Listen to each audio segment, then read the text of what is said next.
रोहन हमेशा से समुद्र की गहराइयों के रहस्यों को जानना चाहता था। किताबों में उसने कई बार पढ़ा था कि समुद्र के नीचे अजीबोगरीब जीव रहते हैं, लेकिन असल में वहां क्या होता है, ये जानने की उसकी उत्सुकता दिन ब दिन बढ़ती जा रही थी। एक दिन जब वह अपने पिता के साथ समुद्र तट पर गया, तो उसे एक पुरानी सीप मिली। जैसे ही उसने उसे छुआ, एक चमकीली रोशनी निकली और रोहन अचानक समुद्र की गहराइयों में पहुंच गया। हैरानी की बात यह थी कि वह पानी में सांस ले पा रहा था और तैर भी सकता था। उसके चारों ओर अनोखी दुनिया थी, चमकते हुए मछलियां, विशाल समुद्री कछुए, रंग-बिरंगे कोरल और कई अजीबोगरीब जीव जो उसने पहले कभी नहीं देखे थे। तभी एक प्यारी सी जेलीफिश उसके पास आई और बोली, स्वागत है रोहन, तुम यहाँ कैसे आए? रोहन अचरज में था। तुम मुझसे बात कर सकती हो? हाँ, समुद्र की इस जादुई दुनिया में हर जीव की अपनी भाषा होती है, जेलीफिश ने हंसते हुए कहा। ओ, मैं तुम्हें इस अनदेखी दुनिया का राज दिखाती हूँ।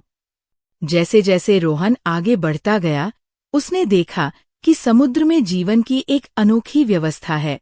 छोटे छोटे प्लवक, प्लैंकटन, बड़े जीवों का भोजन बनते हैं और बड़ी मछलियां छोटी मछलियों का शिकार करती है।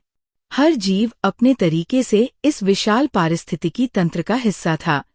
लेकिन थोड़ी दूर जाने पर उसने कुछ भयावह देखा।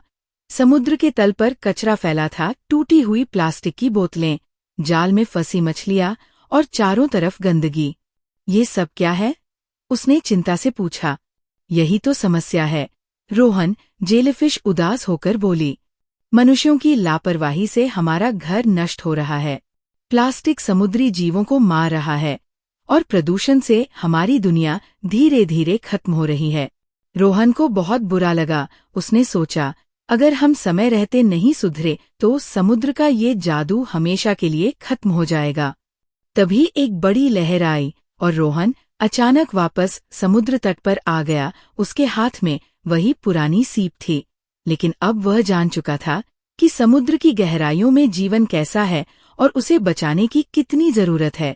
उस दिन के बाद रोहन ने संकल्प लिया कि वह कभी समुद्र में कचरा नहीं डालेगा और दूसरों को भी इसके बारे में जागरूक करेगा। उसने स्कूल में अपने दोस्तों को इस अनदेखी दुनिया के बारे में बताया और सबने मिलकर समुद्र को स्वच्छ रखने का वचन लिया। सीख: समुद्र के नीचे की दुनिया सुंदर और अनमोल है। हमें इसे बचाने के लिए अपनी जिम्मेदारी समझनी होगी। अगर हम आज ही सावधान नहीं हुए तो आने वाली पीढ़ियों को ये जादू देखने को नहीं मिलेगा।